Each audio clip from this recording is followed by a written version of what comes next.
Otoritas Jasa Keuangan atau OJK telah resmi menaikkan persyaratan modal inti minimum perbankan dari 100 miliar menjadi 3 triliun rupiah. Aturan ini telah berlaku sejak 17 Maret 2020 melalui peraturan OJK nomor 12/POJK.03/tahun 2020 tentang konsolidasi bank umum.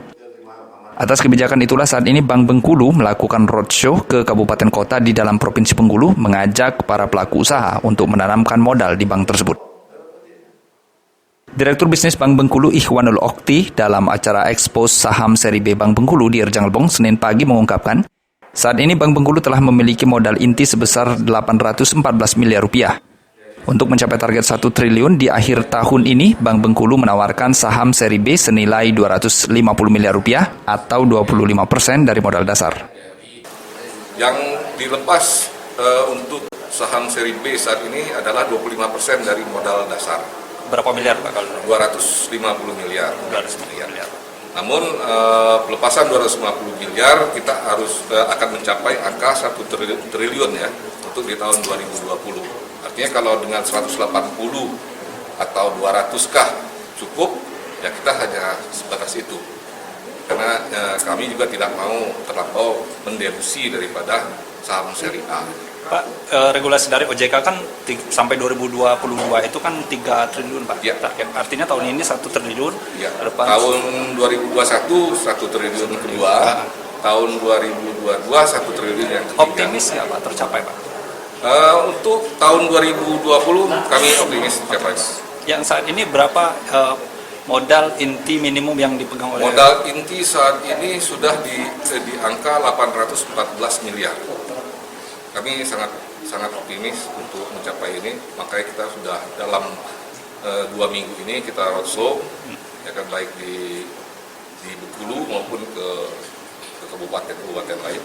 Sementara itu, Bupati Rejang Lebong Amandi Jazi mengajak masyarakat Rejang Lebong agar tidak ragu membeli saham seri B yang ditawarkan Bank Bengkulu saat ini sebagai sarana berinvestasi.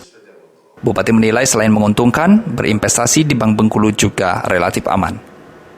Jadi pertama tadi saya sampaikan bahwa bank ini milik masyarakat Bengkulu. Ya, itu yang pertama. Masyarakat Bengkulu kita sama-sama tanggung jawab keberhasilan daripada bank ini. Sehingga tadi saya sampaikan Rejang Lebong sudah punya saham, itu uang masyarakat Rejang Lebong. Artinya jangan sampai uang ini sia-sia. Kita ajak kepada masyarakat. Nah, kedua tadi saya ajak, ayo semua masyarakat mulai toko-toko segala macam, ayo tawarkan belanja apa? Belanja pestisida. Mau tidak beli saham? Ini 1 lembar atau 10 lembar. Jadi itu saya himbau kepada masyarakat. Yang ketiga, profitnya kan lebih. Profit. Ini kan bukan profit laba, bukan profit dia bunga tapi laba. Laba jasa perusahaan, ya. Jasa perusahaan dalam rangka bernegosiasi. Jadi ini laba. Jadi jangan asumsi yang miring. Nah, laba ini saya lihat 10% dari laba. Ya. Kalau kita masukkan ke deposit, tadi sudah dijelaskan, ada sampai 3 sampai 6%, 4 sampai. Tapi kalau ini kan laba 10%.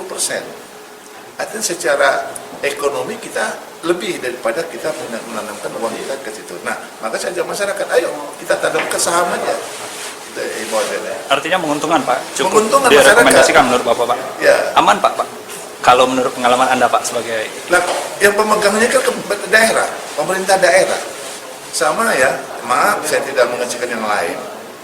BUMN itu negara punya. Tidak mungkin hilang uang rakyat itu.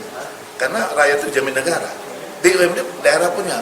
Tidak mungkin pemerintah provinsi akan menyediakan masa kerja daerah provinsi ini. Artinya kita sama-sama bertanggung jawab. Apapun yang terjadi ada tanggung jawab daripada pemegang saham. Franky Adinegoro, realtv.com mengabarkan.